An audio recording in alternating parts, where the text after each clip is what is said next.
All right, now joined by Arizona defensive coordinator, the great Danny Gonzales. Coach, all right, Cody, you can move. There you go. Coach, I got to give you some credit on something before we even get started here. Okay? Yes, sir. All right. We've been doing this a long time, and generally at Arizona, we've had defensive coordinators in the past, and everybody says we're going to be aggressive, we're going to give them multiple looks, and then we get to the game, and the cornerbacks are playing 15 yards off the line of scrimmage, and they're rushing 3. Coach, you are a man of your word. You said that you were going to be multiple. You said you were going to go after the quarterback, and you guys have done exactly that. Kudos for your honesty, Coach. Well, I appreciate that, and I think the longer I'm here, the more you'll figure out.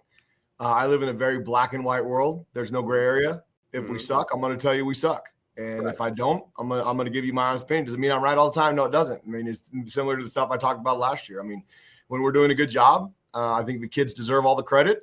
And when we're not, I mean, the focus goes where it goes. And we are going to be aggressive. We're going to play a style of football that I think is fun. But it's only fun if you win, and it's only fun if they execute. And so far, we played the first 2 teams that we played. We knew we were better than. We came out, and what good teams do is they handle those games. And going into the game, I thought we were better than the third team, and we made enough plays to come out on top. And I think the Big 12 is going to be like that from here till the end of the season. Sure. Coach, I asked Brent this question yesterday, and he didn't have a major answer. He said it was a good question. I should ask the players. But when you watch film last year and you compare it to this year, it's very clear that the hitting is more physical, it's more aggressive in general. Why do you think it's different this year? Well, I think one, we have 62 new players on this team, and on the defensive side of the ball, we have some kids that I think we did a great job of evaluating that had the demeanor we want. I think the guys like Tay Brown, Dalton Johnson, Traden Stukes, Genesis Smith, I think it was in there. I think some of it is the approach. I don't believe in breaking down. We're going to try and run through their soul and the different things that we do in practice with bags, with donuts. We can't hit live human beings as much as we used to. So you have to be able to adapt. And I think being a good football coach and being a good teacher, you have to adapt to your environment. You have to adapt to what's going on in today's world. And so I think we've done a fairly good job of that. And then the other piece is the kids have to buy into it. We got a bunch of kids that are very aggressive, and we've been able to build on that nature. And then the best thing that could have possibly happened is week 1, they hit a couple guys and the ball came out. They hit a couple guys, and all of a sudden the receivers, when they catch the ball, they're looking for the ground. They're looking not to get hit. And that stuff's contagious. Like a bear out in the wood, he finds blood. It's like he craves it. You better kill the bear or you're going to have a bunch of dead people. Right. And so that's kind of what we've become. And so it has become infectious. And now that it's something that people have talked about, they believe in it and they want more. All right, let's talk about your guys' eval skills, because that's, I think, kind of an underrated aspect to all of this. You look at some of the guys on the D-line that are making plays. Your Deshaun McKnights, who is obviously awesome. Your Leroy Palus, guys like that. You know, your Malachi Baileys. When you were looking in the portal, when you were looking to bring in players, you know, for this defense, what were you looking for? And did you see the kind of instant impact that you were going to get from a guy like McKnight, for example? I think there's 2 things that separate coaches from being really good coaches and being okay coaches. Mm-hmm. I think it's evaluating, and I think it's game day adjustments. Now that we have the iPads, that's kind of gotten a little bit easier because everybody can answer things on Saturday that they couldn't before. And it really makes me sad because I thought it was one of the traits that we've been good at in my career. And then the evaluation piece, you can't worry about, and there's going to be some people on Coach Shear's board to get mad about this. You can't worry about stars, because if you get caught up in stars, you get a bunch of players that oftentimes can't play. Right. You have to trust your evaluation of your eye and whether or not they fit what you do. And in my time at Group of 5 schools, when we were at San Diego State, it was before the transfer portal era. It was before they could leave you. We did a phenomenal job of evaluating kids that weren't heavily recruited by the Power 5 schools. And by the time we developed them, that's the other important piece, is being able to actually develop them. But by the time they were junior and seniors, everybody in the Pac-12 wanted those kids on San Diego State's roster. Right. And we would not have survived the transfer portal era at that time. But we were 8-1 against Power 5 schools because we out-evaluated people, we out-coached them, and we out-schemed them out-adjusted them on Saturdays. So I think that's the telling of a really good coach. Sure. Is there a part of you that's excited knowing, like, look, last game you didn't have Trey Smith. You haven't really had Riley Wilson this season. Traded Stukes hasn't been full go. I mean, there's guys on this defense still that haven't played that I assume are going to be playing here soon? Well, I think I came up to you during practice at one point and said, if we can stay healthy, I think we have a chance to be pretty good. And I think we're probably a little bit deeper than I anticipated. We've had some guys that have stepped up and played really well, like Gavin Hunter. I knew Gavin Hunter would be good. I didn't know he'd be as good as he is. And so he's given us some significant depth in the secondary. Coleman Patman, a true freshman, has played at a high level in practice, and we haven't had the opportunity to get him into games that in meaningful snaps yet. But the young man is not afraid of calling out guys that are older than him. And for a true freshman to do that, that's pretty special. And so I think that piece of it is great. Now, I told our team on Saturday, I said, I'm not one to lie. I really believe in what we do. I said, I kind of fibbed y'all. He goes, I thought on August 30th would be the freshest and best value of our team going into the season. I think we might be our most fresh going into the Iowa State game with the guys that we're going to get back from injury, the guys that we've kind of put on a pitch count and got into, wanted to build this thing up for conference play. And now we have 2 weeks. If they attack the recovery like they've attacked their play, we'll have a chance to be the best situation we've been. Does that mean we're going to play better? No. But it means this gives us an opportunity to go out there and have more bodies and have the ones that we thought going into the season were our best players play in big situations.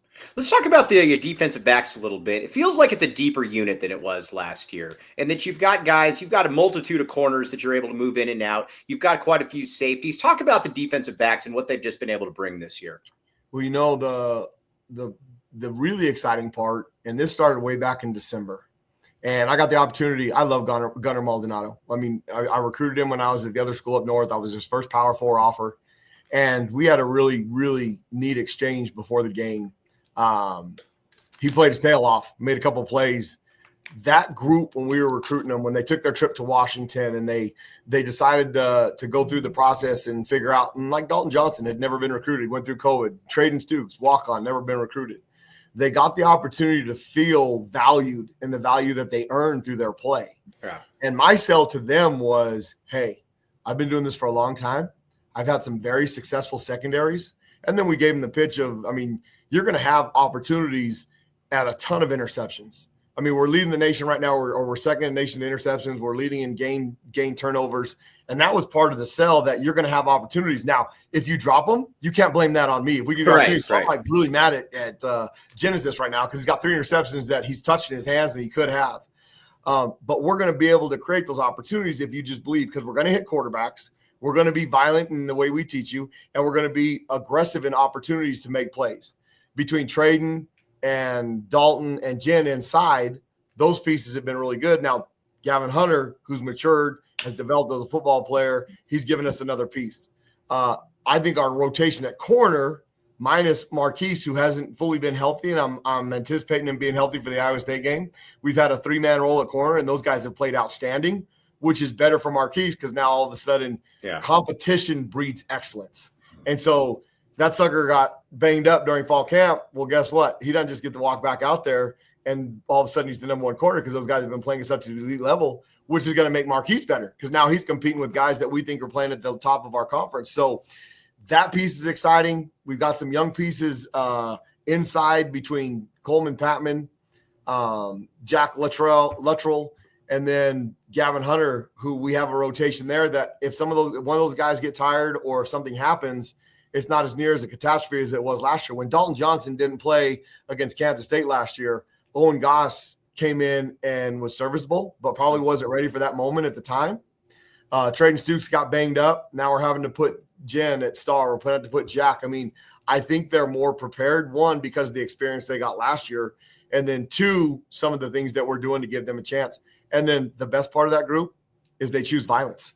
Yeah. They play – Gavin Hunter has cut people in half. The receivers that we're going against right now, by the third quarter, they're looking to hit the ground when they catch the ball, or they're not catching it.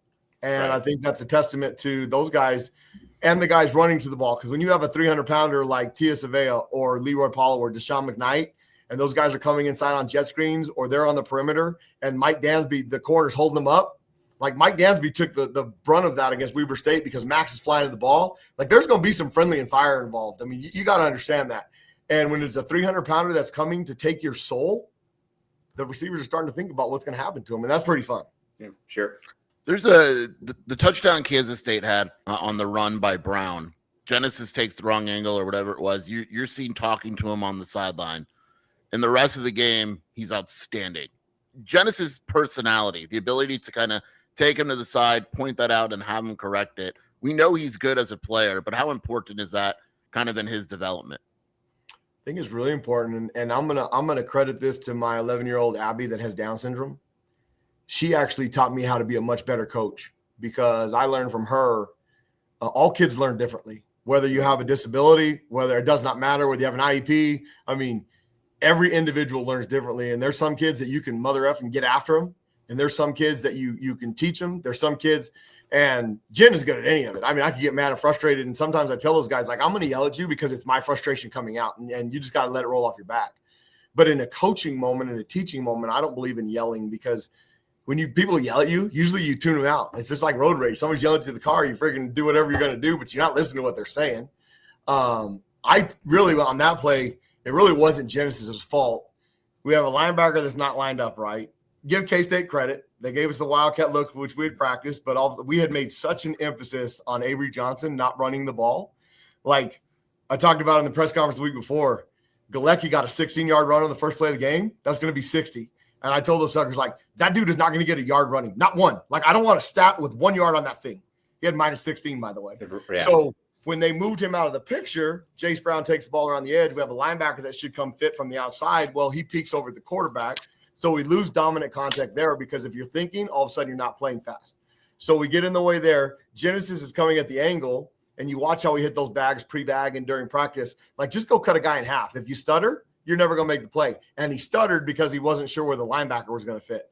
And then Dalton's coming from the backside, and we don't teach those guys go around, go over, go through. Like, they're not traditional linebackers, that piece that's coming in the middle. And he took an angle that came from behind that if we take dominant contact from the linebacker, the play. So the linebacker coach for that 75 yards, he's getting the one getting cussed out in the head fit now. I'm like, how in the hell did that just happen? Like, are you kidding me? So the positive to that run is we kind of found out who we are as a football team because that was an easy opportunity for the Arizona Wildcats to wilt and for that thing to be, get boat raced. And all of a sudden the entire Tucson's like, you know what? Here it is. It's the old Arizona Wildcats.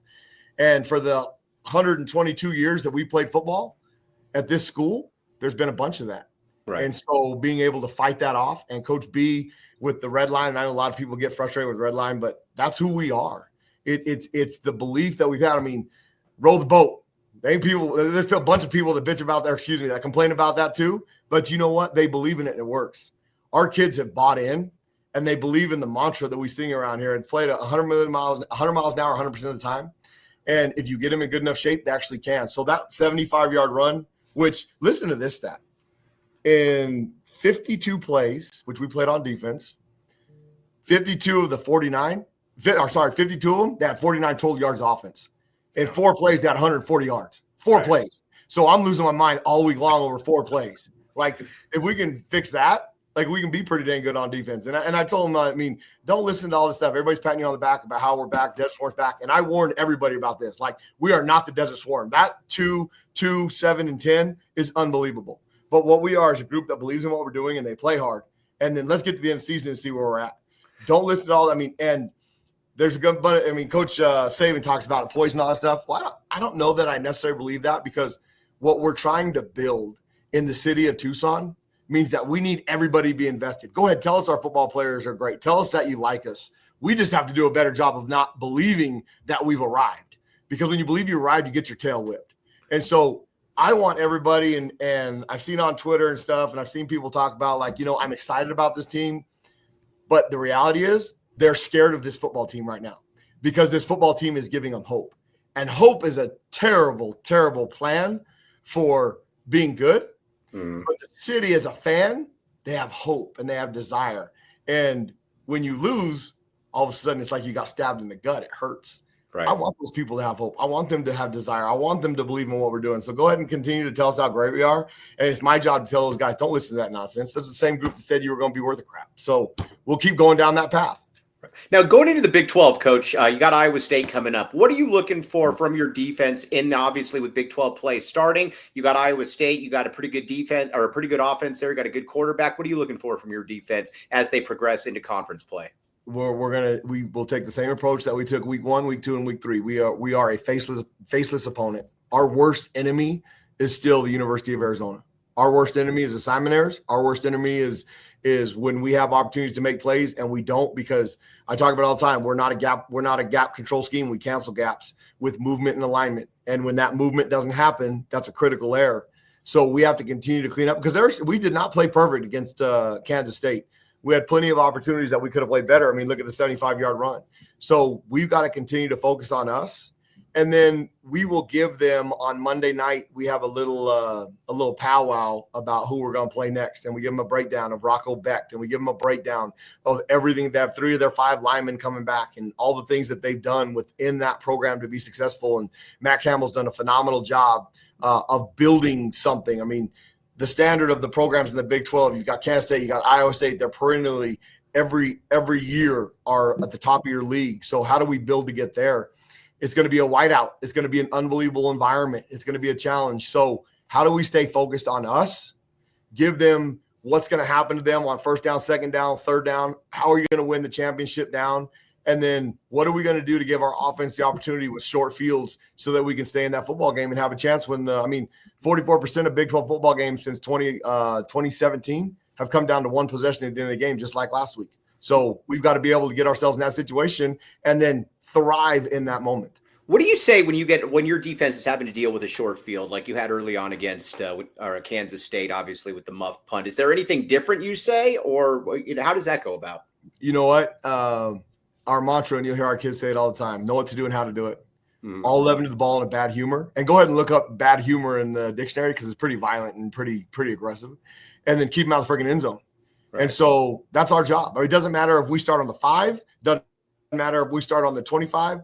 And the best part about the first series, we go out there, we stop them, we fumble the punt. They start again on our 22, and we go backwards 10 yards. I mean, it was aggressive and it was well executed. And then if you watch Amit Kafusi, we had put in a field goal block that we were going to save just in case we needed at the end of the game. And I'm like, oh, hell no, we're using it on the very first one because we're going to keep him from scoring right now. And Ammon jumps over the guard. Well, the tackle put his leg out and he rolled his ankle on it, so he couldn't double hop. Between him and Max, that thing should have been blocked, which would have been a hell of a start to that series. But we held him to a field goal. I think the most disappointing play, the 75-yard play bugs me. But the 3rd and 17, after we had dropped the punt, you cannot give that up. And we had talked about the situation. We get an inside route from number 1. The linebacker doesn't get enough depth, so they're able to complete it. Now, we still kept him out of the end zone. We got screwed on that, but I probably get in trouble for saying that. But we didn't get the opportunity at the 3rd down to keep him out again. So they scored there. But I told those guys on the sideline, I think it's another thing of opportunities to coach them up, and they're listening. I told Dalton, hey, man, we got to take away that route. But I'm telling you right now, in a critical moment of the game, that play's coming back. That route's coming back. So recognize the formation. Well, on the very last 4th down of the game, the exact same play that they used us in the red zone. And now we got Dalton inside, Genesis takes his head off, and then we got the linebacker in the right spot. So being able to make those adjustments has been really fun with this group of guys. Sure. It's interesting and I don't think I've ever seen it before, when you and Seth Dagey get in a room together, you guys just go back and forth complimenting each other. and he just tweeted something about you and just – talk about him overall as a coordinator and that relationship that you guys have. It's I think Seth Dagey's special. I think he's special as a coach. I think he's special as a person outside of football. Being brought up by a coach and his dad, who was a phenomenal. A record of 140-16 as a high school coach in Texas, which is big time. We have a lot of the very same beliefs when it comes to football, and there's many opportunities that you can come across an offensive guy or a defensive guy that get very selfish with their own career and what they want in life. And it doesn't come about the team. And that can tear a program apart. And Seth is as far from that as I've ever been around, which is awesome. He's got a bright future. He's young. He's very intuitive with the guys that he's coaching. He coaches the coaches, which I think is so important in today's world, especially for a young guy to be able to coach coaches is really valuable. And so now we have, especially behind closed doors, we have a whole bunch of fun and very competitive arguments and things that we believe in and don't believe in. But that helps on game day, which is phenomenal. And I know there was a lot of criticism about the 4th and 1 that we didn't go for on the 49-yard line Saturday night, and put that blame on me because I popped over on the headset and I said, you know what? I ain't giving him a first down. Punt the ball. We'll pin it back there. Now I got mad at Michael. He punted out of the freaking end zone, but that's all right. We gained 30 yards in net on that. They weren't getting a first down in that at that point. Like, we had solved the issue, and I thought we had a good beat on what they were doing. So let's shorten the game and not give them an opportunity at 2 more first downs if we don't get it right there.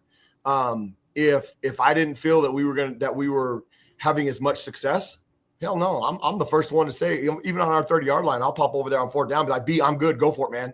Like, I don't care. Let's go. Our job is to go out there and stop them just like we did on the field goal. And so as we get down there, we're going to be an aggressive football team, just much like our defense. And in this league, to have an opportunity to win it, you better be. Okay. Coach, again, it is so awesome. Somebody that talked the way you talked, and you are putting it out there on the field. Like I said, it's a scarred fan base because we've heard this for like 40 years, and about 30 of those years it hasn't been the case. Coach, we very much appreciate you, and you're a treasure. You've been A+. I can't say how great you've been. Well, I appreciate the kind words, and I'll say this. I rock this all the time. Like, the 520 is something special. Right. And Jed and them, give them credit. In 23, they created some magic, and we're trying to create that back. And there was a little hint of it Friday night, which is exciting. That hint can be gone as fast as that if you don't perform well. So our football team has done a great job today attacking the bye week. And, I do see the only social media I have is Twitter. I don't have Instagram. I don't have, I don't even know whatever else there is. I guess I'm not old, but I do walk around on Twitter. And there's that one stat, like Kansas State right now, and this is not a shot at them. They've got a fan base that is really frustrated right now because it's a program that perennially is 3-1 or 4-0 at this time, and they're 1-3. Right. And it said bye, the ESPN graphic with bye, 68% chance of winning the bye. The bye beating Kansas State. Okay, like, that's real. Like, if you don't attack a bye week, especially when you have momentum, you can get your tail whipped. And so the faceless opponent I'm big on because, one, if you go against a team that you think is better than you and your kids start believing it, like, you got no shot. And so if you prepare every single week the same week and you attack bye weeks, it's really fun to be around those kind of football teams. And here, I'll give you one last thing before I get out of here. And if you need to cut me off. No, Coach, you keep talking. This is your floor. Keep talking. Good football teams, like, they have this nature to them, this enact. And when you're getting ready to play a game, and Friday night was a big game. We played 2 teams we should have beat, and everybody's talking about, here comes the big boy in town. And so we go through warm-ups and everything, and I've been around a bunch of good teams that we're going against. Like, when we were at San Diego State and we're playing the Power 5 teams, there's a couple times that you go into the locker room, and they're hooting and hollering, and they're excited and blah, blah, blah, blah, blah. And I'm watching these guys, and I'm like, okay, you know what? These suckers are scared to death right now. Like, they're freaking trying to talk themselves into go and winning this game. Like, they don't believe they can do it. They're trying to build up that, Sparta bull crap that they need to get themselves convinced. It was the most methodical, and I said it before the game, that team on the other side, they have no idea what they're about to get into. And I really felt that, which was exciting. Now, that was one Friday. That was 1 week. Is it going to be that week every week? Don't know. I hope so, because I think we have a group that believes in it. I think we did a great job evaluating both the transfers and JC kids. Now, JC kids are a little bit easier during the transfer portal area because if you look at the stat, 48% less kids over the last 2 years have signed Division I scholarships. Well, that's 48% guys that are going to junior college. Actually, we're probably Division I players that are playing there now. Like Leroy Paulu should have been recruited out of high school and signed a Division I scholarship. Like, that dude is legit good. Right. So I think we did a great job of evaluating that side of it and some transfer portal. Now, you're going to miss on some kids, and we did. And in the old days, when you take 25 kids, you can miss on 1 or 2. You can't miss on 5 because over a 5-year period, if you got 25 kids on your roster that can't play, you're getting fired and somebody else is coming in and you're starting all over. Right. If you miss on 1 or 2, the attrition will get rid of them. When you're bringing in 62, you probably can miss on 3 or 4, and that's about it. And I think this staff on both sides of the ball did a great job at that. Now, here's the real truth to it. We played 3 games. We're not a good football team yet. And I want the city of Tucson to believe that we're good. The kids are believing it, and we're making progress. And by week 9 or 10, if we stay on the trajectory, we'll be a damn good football team. But there's still a ton that the University of Arizona football has to clean up from week to week. And it's a lot easier to demand that when you're 3-0 than when you're 2-1 or 1-2 or 1-3. And the belief gets a little bit stronger. But at the same time, I want all that poison to come. I want everybody in this community to believe like the Wildcats are good. Like the friggin' ceiling is freaking going undefeated and bust. I mean, all those things are exciting. That means people are getting invested. And I said it a long time ago, like, I don't care what you say. Tell me you hate me. Tell me that I suck. Tell me I don't care. It means that you care. And if there's just a little hint of caring, all of a sudden that momentum builds and momentum becomes super freaky. You got a bunch of people that are invested. And when they're invested, it hurts when you lose. It hurts when something goes bad. And that's what we want. We want the city of Tucson. When they lost to Duke in the Sweet 16 last year, there's a bunch of people that got gut wrenched. Right. Well, guess what? That means they care and they love this place. And there's a lot of people in Tucson that love this place. And it's easier to deflect and say we suck than it is to be excited and throw everything in the hat. It's no different than with a girlfriend. And you find this new girlfriend and you freaking love her to death and you think she's great and then she scorns you. She sucked. Like, whatever. Like, you know what? They treat her better. Because if you treated her better, guess what? She wouldn't have scored you. She wouldn't have sucked. She'd have been the greatest thing ever. So treat this football team like it's something valuable and special. And show up when we come for Oklahoma State. I mean, there's like that, what is it, $10 a ticket for certain areas? Like, I told my wife last night, you know what? Let's go buy 100 tickets and donate them to the freaking city of Tucson. Let's figure this thing out so that we can get as many people as we can. But first, we have to operate Tuesday, be 1-0 today. I thought today was good. Attack tomorrow, attack Thursday. Attack Friday, Saturday recruiting, okay, because the bloodline of your program is recruiting. And then come back. We're going to practice on Sunday, be violent as hell Sunday, give them their normal day off Monday, Tuesday, Wednesday, Thursday, fly to Ames, Iowa. And then you know what? Let's go be the sacrificial lamb in their whiteout and see what happens. And I can't wait. Coach, you're a treasure. We can't thank you enough, Coach. You're the man. Defensive coordinator. Enjoy the rest of your podcast. Bear down. Appreciate you, man. Bear down, Coach. Yes, that's awesome. Hey, Mike, back the A. Back the A, baby. Yeah. Thanks, man. Yeah. Thanks. I didn't even have to ask. Very good work, man. Thanks. Appreciate you, Coach. All right. See you guys. See you guys.